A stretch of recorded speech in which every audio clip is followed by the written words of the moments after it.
Okay, guys, there's a few things that I learned about grief. Um, in the initial event of someone passing, you can go through a lot of emotions.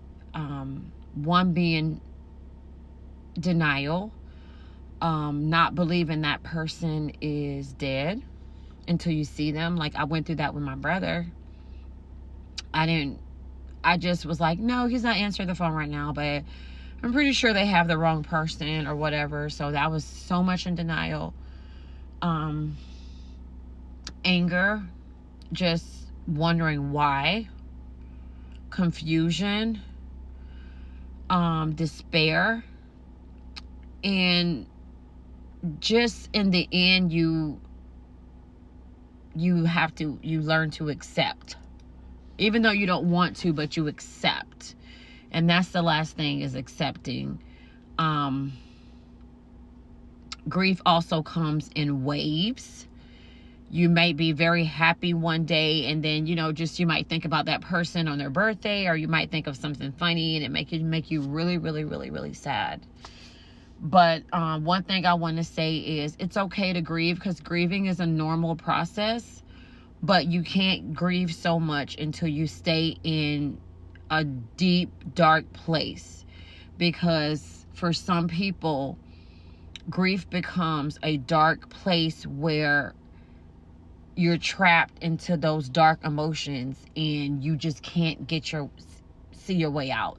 And then it formulates into this deep, deep, deep, deep depression, and it has a hold on you. And so that's what the enemy wants. He wants to have a hold on you through your grief. And like I said, that's normal, but you just can't stay there. And one thing, I had a friend pass recently unexpectedly, and we weren't all like, life took its circumstances, and we weren't talking like we used to, but I still love this person from the bottom of my heart. We've been through so much. And one thing I had to realize is that, and I was glad that one of her family members was like, don't you dare be in regret. You loved her, she loved you. Sometimes, guys, life happens, and for whatever reason, I'm not getting into it, that you guys may not be as close at the moment. Life takes its turns for whatever reason, why. Don't feel any type of way if you know that you had to do what you had to do for whatever circumstances. Not to say that you're just blatantly just being nasty to the person, but sometimes you have your reasons and you have your circumstances to do what you need to do. It does not mean that you don't love that person. It just means sometimes you just have to distance and separate sometimes. And that's not because you're trying to hurt them. It's just the circumstances that might be going on in your life. And so that's one thing I had to tell myself, like, if she was still alive, would I be talking? Maybe I would, because we used to go through our ups and downs. But I just know that in my heart, I had to accept that I loved her.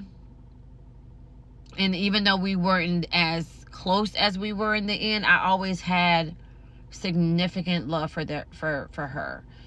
And now, I was like, I don't have any regrets, because sometimes you just get overwhelmed in life, and you just have to do what you have to do.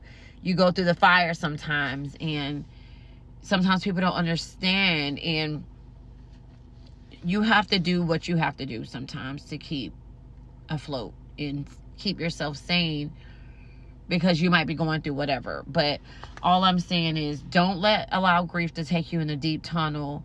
And if you know that you had to do what you needed to do for your peace and your sanity and for your family, or maybe life circumstances turned in your home and you kind of distance yourself for whatever reason, like, don't have any regrets. If you really in your heart really had good intentions and you just needed to do what you needed to do. So that's just what I wanted to say. And another thing is with grief, when you're vulnerable, those demons seem to try to come out. And sometimes you're in a very vulnerable place. Like when I found out that my friend had passed unexpectedly, I was going into the trenches for a moment. Like, I was crying every single day, up until the wake, up until the funeral. Like, I was crying every single day. Like, just think about all types of stuff. And, you know, I was getting pulled back, like, wanting to do this, wanting to do that. Like, that vulnerability was trying to suck me back into a place that I had already left. So that's another thing. Hold tight to strong friends and people who are going to tell you the right thing. Hold on to God. Just don't let your vulnerability. And then sometimes people prey on your vulnerability. So you have to watch out for that too. You have to watch out for people that are not normally around. And now they're trying to contact you, because some people prey on vulnerable people. So you have to watch. You have to watch out. You have to be aware. You have to be really aware of your circumstance, your surrounding. You have to be sober-minded, because people know your circumstances, and they know when people get weak, like, they can just dive on in and try to take advantage like they did before. But all that is to say is I just want to give you some tips on grief, and, you know, and what you need to expect, or what you need to watch out for, etc. So I hope this helps somebody. Be blessed.